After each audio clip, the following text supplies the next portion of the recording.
Hello বন্ধুরা, তোমাদের মাঝে ফিরে এলাম প্রতিজ্ঞা ধারাবাহিকের নতুন আপডেট নিয়ে। তো চলো জেনে আসি কি আপডেট অপেক্ষা করছে আমাদের জন্য। ছুটি সত্যি কথাই বলছে, এবার প্রমাণ দেখি হিরণময়ের কাছে ছুটিকে ফিরিয়ে দিল মিঠুন। হ্যাঁ, আমরা এমনটাই দেখতে পারবো।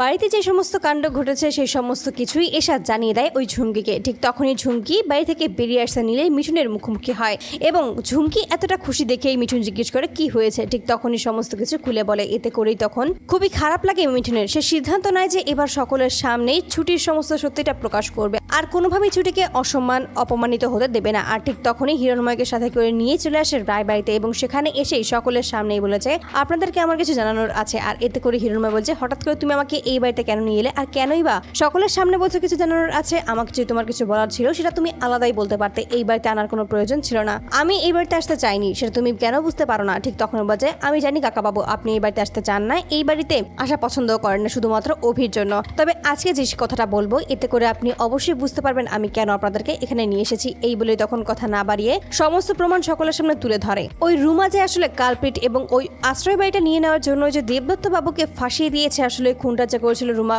কাঞ্জিলার, সেই সমস্ত তথ্য সকলের সামনে তুলে ধরে। এই সমস্ত দেখেই তখন ঝুমকি একটু অবাক হয়ে যায়। এই সমস্ত কি করছে মিঠুন, তাদের সমস্ত প্ল্যান তো বানচাল করে দিচ্ছে। আর এই সমস্ত ভেবে যখন কিছু বলবে তবে তার আগেই মিঠুন বলছে হয়েছে, অনেক কিছুই হয়েছে, তবে এবার আমি আর নিজেকে দমিয়ে রাখতে পারছি না। আমি কোনোভাবেই আমার পরিদিদি ভাইকে কষ্ট দিতে পারবো না, তাই আমার যা মনে হয়েছে আমি সেটাই করছি। এতে করে সকলে অবাক হয়ে যায়, কি সমস্ত বলছে পরীকে কষ্ট দিতে পারবে না মানে। ঠিক তখনই সমস্ত সত্যিটা খুলে বলে আর জানিয়ে দেয় যে আসলে এই ছুটি হলো পরী, এই ঝুমকি আসলে পরী নয় এবং তার বাবা জ্যোতির্ময় ওই রুমা কাঞ্জিলার সাথে যে হাত মিলিয়েছে সেই সমস্ত তথ্য প্রকাশ করে দেয়। আর এতে করে সকলের সামনে যখন প্রমাণ হয়ে যায় যে ওই ছুটি আসলে পরী, এতে করে হিরণময় অবাক হয় এবং তাকিয়ে থাকে ছুটির দিকে। তখনই তার মনে পড়ে যায় যে ছুটির সাথে সে অনেক মিল পেয়েছে তার মেয়ের পরীর। ঠিক তখনই ছুটির কাছে আসে এবং ছুটির মুখোমুখি দাঁড়িয়ে বলছে তার মানে তুই হলি আমার মেয়ে, এতগুলো দিন আমি তাহলে তোকে কাছে থেকেও চিনতে পারিনি, আমাকে তুই ক্ষমা করে দিস মা। ঠিক তখনই বলছে তার মানে তুমি আমার বাবা।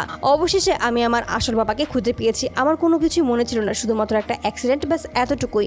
আর এতে করে সকলেই চমকে যায়, তার মানে সত্যি সত্যি এই ছুটি মেয়েটাই হলো তাদের পরী। আর এই সমস্ত কিছু যখনই সকলে জানতে পারে ঠিক তখনই নিজেদের ভুলগুলো বুঝতে পারে। ঠাম্মি তখন বুঝতে পারে যে আসলে ছুটির মাঝে সে বারবার কেন বিপাশাকে দেখতে পেত, কারণ সে তো বিপাশারই মেয়ে পরী। আর ঠিক তখনই নিজের মেয়েকে আঁকড়ে ধরে হিরণময় আর সকলেই তখন তাকিয়ে থাকে ছুটির দিকে। তো বন্ধুরা তোমরা কি চাও যেন এবার এভাবেই ছুটি যে সত্যি কথা বলছে, আসল কালপ্রিট যে ওই রুমা কাঞ্জিলাল, এবার যেন এটা প্রমাণ দেখিয়ে সত্যিটা প্রকাশ্যে আনতে পারে ওই মিঠুন এবং ছুটির আসল পরিচয় প্রকাশ্যে এনে হিরণময়ের কাছে যেন ছুটিকে ফিরিয়ে দেয়? অবশ্যই তোমরা তোমাদের মতামত কিন্তু আমাদের কমেন্ট বক্সে জানতে পারো এবং এরকম ভিডিও পেতে অবশ্যই আমাদের চ্যানেলটির পাশেই থেকো। ধন্যবাদ।